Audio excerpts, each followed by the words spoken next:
Hi everyone, you find me today in the middle of a COVID slump. We all have COVID. Again, it's not that bad if I'm honest. Sorry, I'm just sorting my focus out on my camera. It's not that bad.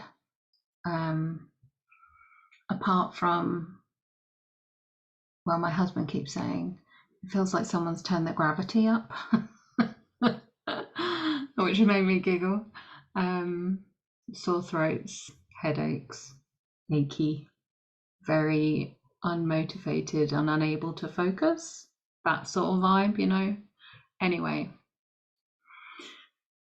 I've been thinking about this. I can't think of where I read it, but I read something about allowing yourself to winter, to go through the wintering cycle. I think the thing that I can't remember where I saw it, or I think it was just on Instagram. I was doom scrolling, you know, one of those. If I remember, I'll put the link in the video. But the idea was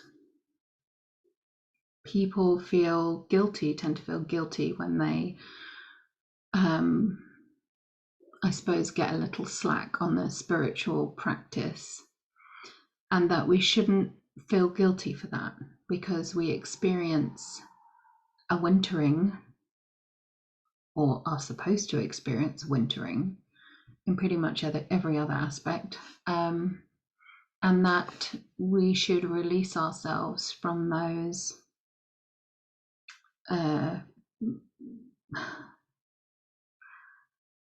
ties that make us feel guilty about things like that. And it got me thinking about the tarot slump that I experienced recently-ish, last year.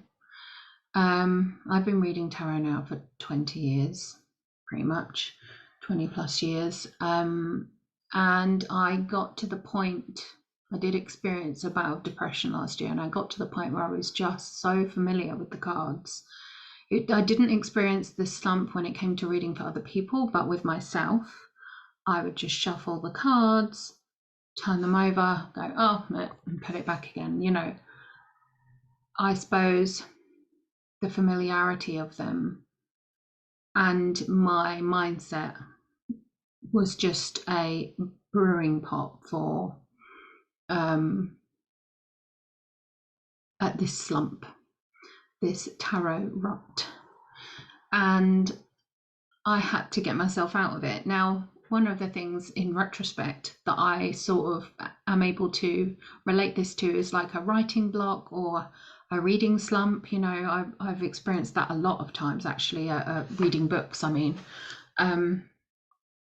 I love reading books, but I really struggled to change genre, or even if I'm in the same genre, but the style of writing, if I'm moving over to a different author and the style of writing is very different from what I've just read, it takes me quite a lot of effort to get myself out of one style of writing and into another. And if I'm not in the right frame of mind to deal with that, I can really hit reading slumps. So I feel like a tarot slump, a tarot rut, firstly, isn't uncommon. I've heard many people talk about it, but secondly, it's a little bit like, you know, a writer's block or a creative block, or a reading slump, sorry. And I think the first thing that we all need to do if we're ever in any of those situations is chill out about it, because freaking out about it and trying to force an issue is only going to make things worse. It's only going to breed, you know, guilt and shame within ourselves, and that is just not going to help anyone or you. So I think the first thing you need to do if you're in that situation is come at it with a certain level of self-compassion and understanding and love. And if you need to move away and if you need a break from it, then break from it. you know, if you're able to take a break, then take a break. And I feel like now, you know, if those times come up in my life, it's my wintering period. Allow yourself to pull back and refresh in other areas of your life. But I did write write some notes on how I got out of the slump after taking a break. And I wanted to share them with you just in case you might find it helpful. So the first thing I did is that I went back to learning. Every time I picked up a deck, I would take out the little white book that came with it, and I would force myself to read out loud the meanings that were presented by the creators of the deck. It allows you, if you're like a seasoned reader, it allows you to look at the cards through someone else's eyes, through someone else's perspective, and that alone can be helpful. But you have to be prepared to put your knowledge on the back seat and trust that, you know, what the cards are showing you, the meanings that have been provided for you through the little white books by the creators are the right messages. My children have just come back from school. You might have heard that. Sorry. The second thing is I cleansed everything, every deck, every card, every corner of my reading space, myself. You know, sound, smoke, the moon, whatever is in your toolkit. Okay, sorry, I just had to shut the door. So yeah, through this process of looking at the books, then I went on to a sort of recalibration period where I would pull out every little white book that I had and read from all of them for one card, and then maybe get out all the different cards or all the different from all the decks, the card that I had pulled, if it was like the Four of Cups, pull out all of them from all the different decks and really start filtering through how those messages have been interpreted by different people and what resonated with me and what didn't, and then journaling on what didn't, because often you find that if something is a sticking point for you, or you're really not, you know, aligned with a certain card, or it's really jarring you for some reason, it is usually a call to action on your part, like there's something going on there and there's a space for you to dig deeper. So I started this sort of recalibration process of my knowledge, and in doing that I started my own little white book, which was quite a fun process actually, and one that you can continue to reflect upon as you get different decks, as you learn different things. So that was quite a cool little project. The other option is to change course entirely. There are so many other divination methods out there. I've got quite a lot of them under my belt already, so I took the opportunity to go with oracle cards, because every card in every deck is different, and you're forced to read the books that come with them. You're forced to read the meanings, especially with difficult ones. You know, we've all got those decks where visually you can't pull much from them, or they just don't make sense. If they're in a certain style that's not really your style, or you know, you struggle reading with them, they really force you to take the student seat and read the book that comes with it. So I went into oracle cards, and I totally just put my cards away after a while and just went into using oracle cards.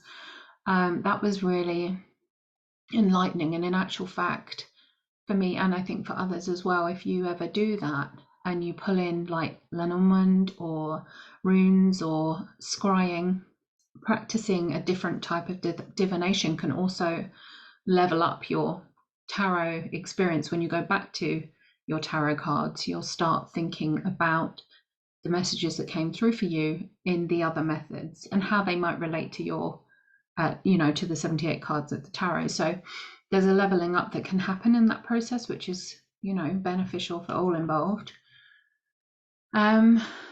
Another one is, for Rider-Waite-Smith readers anyway, the Thoth tends to be one of those decks that whispers at you from the corner of the room and, you know, says, I'm here and I'm full of mysteriousness and I'm full of different messages and different associations and meanings. And, you know, they are decks that you know are going to be hard. You know that you're going to have to go through a whole process of learning a new system or other systems that are incorporated in them.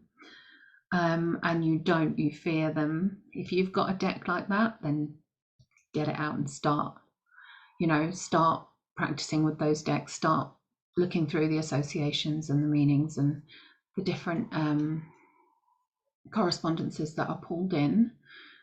Now's the time. If you've got to the point where you're sort of being a bit glib with your practice, now's the time.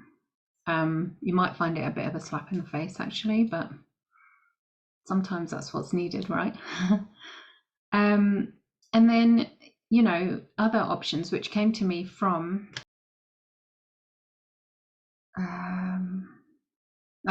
Marilyn from Tarot Clarity. She has a YouTube channel.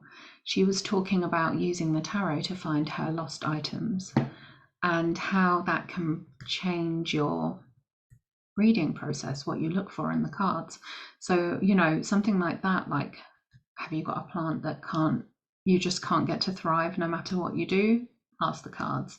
Have you lost your keys? Ask the cards. Things like that. Like, give yourself different scenarios in which you can use the cards. If you ever find yourself pondering and questioning and, you know, clueless about something, pull the cards out and start reading them for different things, different situations and scenarios, and see what comes up for you. That's quite a fun little one to activity to try out, at least. And then another one that I started doing was asking the cards questions that I knew the answers to, usually obviously relating to me, because you can't really be certain about anyone else, but I knew the answers to the questions I was asking, and it really allowed me to consider new perspectives or things that I was all holding on to that I hadn't addressed or hadn't acknowledged. So that's an interesting one. You're almost coming at it like, I don't trust myself, so you tell me. How am I feeling about this? Because I don't know. Tell me. So that's a method that might spur on quite a lot of journaling, but it's an interesting one. And then the other option, or the last option that I've got noted here, is to do a deck interview with every deck you own. Do a deck interview and create a page in your journal for those decks as if they were people, and respect their decisions and what's been told, you know, what's been presented to you in those deck interviews, you know, when they want to be used for what topics they want to be used for, their characteristics. And the next time you do a reading, go through those deck interview pages and consider, you know, which deck you should pull from what's been presented to you, and see how that evolves your practice, if at all. I'm not promising it will, but it might throw up some interesting reflections for you. So yeah, those are the things that I have tried in the past that have worked for me, that have kicked my ass. I hope you find them useful, and I will be sat on the couch trying to get rid of this fever and balancing myself through COVID. And yeah, you'll hear from me, maybe through social media posts rather than videos, but we'll see how it goes. I'm hoping it's not going to stay around for too much longer, but hey ho. I'm off to cuddle my little ones now. Love to all. Bye.